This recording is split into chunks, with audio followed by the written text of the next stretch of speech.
Welcome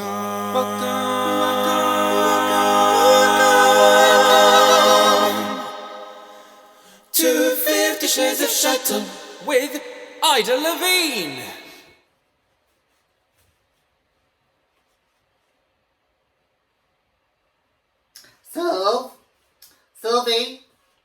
Sylvie, can you please take Tutu, FW and Rhodes and just give him some water? It's very hot outside.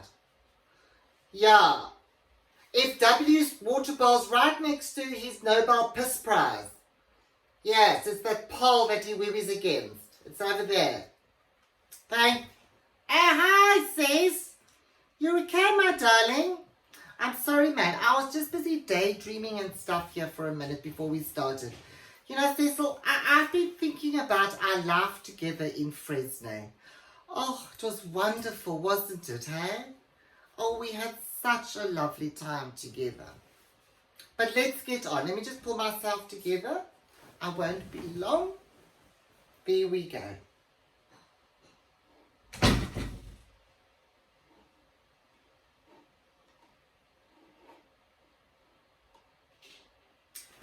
Hello, everybody, and welcome. Sorry, man, sis. Sorry, can we do that again? I wasn't doing my Margaret Thatcher voice. Let's do it again. Is that okay? All right, I'm going to do my Meryl Streep warm-up.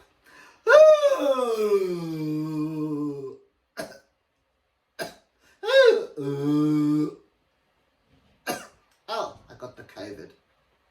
Shall we start? Okay.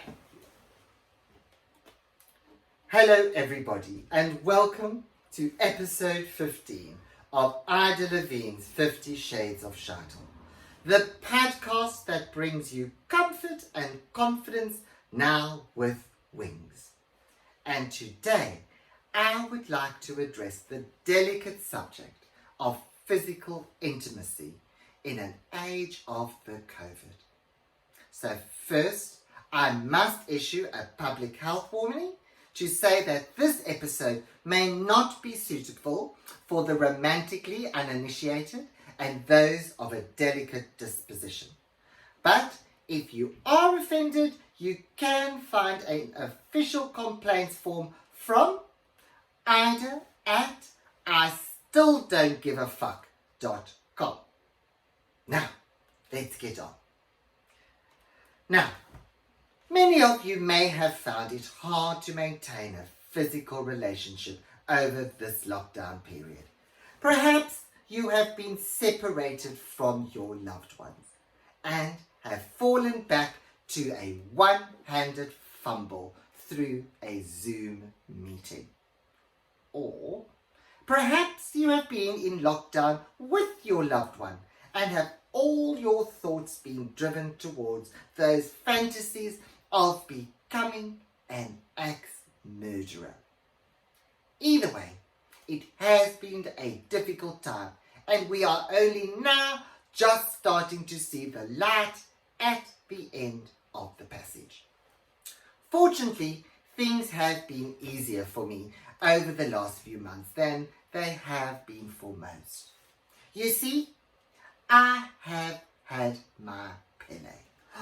Oh, my lovely gardener from Rio, living in his little lodge at the bottom of my award-nominated World Heritage listed parkland here in my home in Berkhamsted Garden suburbs in Hertfordshire.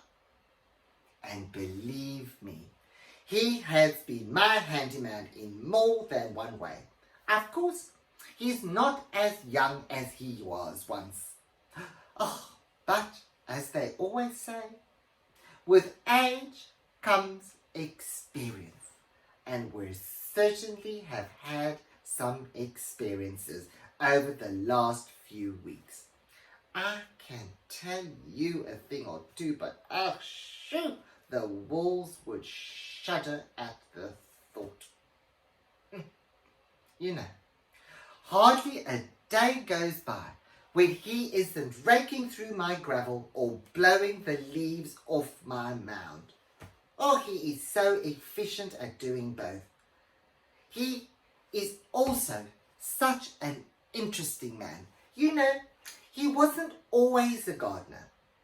There was a time in his younger days when he used to play football. And you can tell that by his technique. He's not afraid of scoring from a tight corner, or he's actually very good at going off on the offside without being blown. And also, he doesn't dribble before he shoots.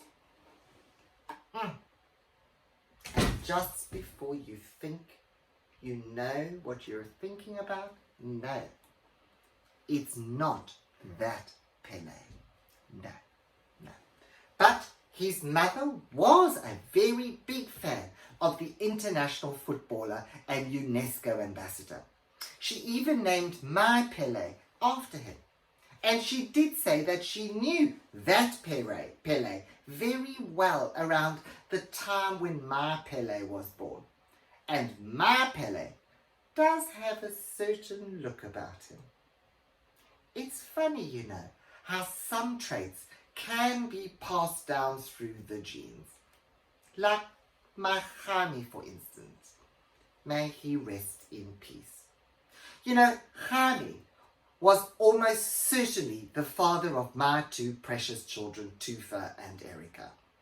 My son Tufa has inherited his father Jaime's laid-back approach to life. I mean, he will only get out of bed to take a piss if the jerry can was full. While my lovely daughter Erica doesn't have her father's personality, but has definitely inherited his build and his hairline.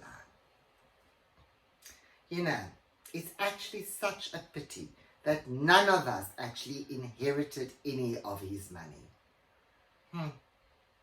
But by the time we were saying our last respects, there wasn't even enough left to buy a casket. No. So we had to wrap him in an old tablecloth and sandwich him in between two sheets of corrugated iron from the roof of a nearby shebeen. Memories, hey? We can't do that these days. No, not with the COVID. But, of course, you can only pass on your genes if you have children. And poor Cecil's genes are just gathering moth in the closet. Aren't they, Cec? Now, I said they're gathering moth. Moth. It's like pant. So, you know, the Americans don't like the S's. Moth. Yes. And what a pity that is, I'm telling you. With his faded Robert Redford meets Woody Allen looks and his talent for the creative arts, he is a gift to the performance industries. And he keeps on going, my Cecil, you know. He keeps on going, even while the theatres are all closed down. It was only the other day I surprised him on the phone. I don't know what was going on, but it sounded like some kind of rehearsal. He was panting and muttering some kind of obscenities. There was the sound of quite a scuffle. I have no idea what was going on. He kept shouting, Jesus, schnell, oh my God, Jesus. Oh my God, and you know, he's never been very religious. You know, perhaps he was digging up some kind of past experience buried right down beneath him. I think he was possibly having his own rosebud moment. Anyway, now it's time for me to bring myself off and let Cecil get back to his games. I said it's time to let you go off and get back to your game, Cecil. So, it's goodbye from me for now, and see you next week for episode 16 of Ida Levin's 50 Shades of Shaitel, when I shall be showing you how to braid a challah out of boerewors for a gluten-free Shabbat. There. Cecil, we've done, my God, are you not concentrating today? Now you can shut me down, my dear. You can go back to oiling up the pool boy now, before the oil dries up. Off you go. Bye-bye, sis. Sylvie! Sylvie! Thanks, babe.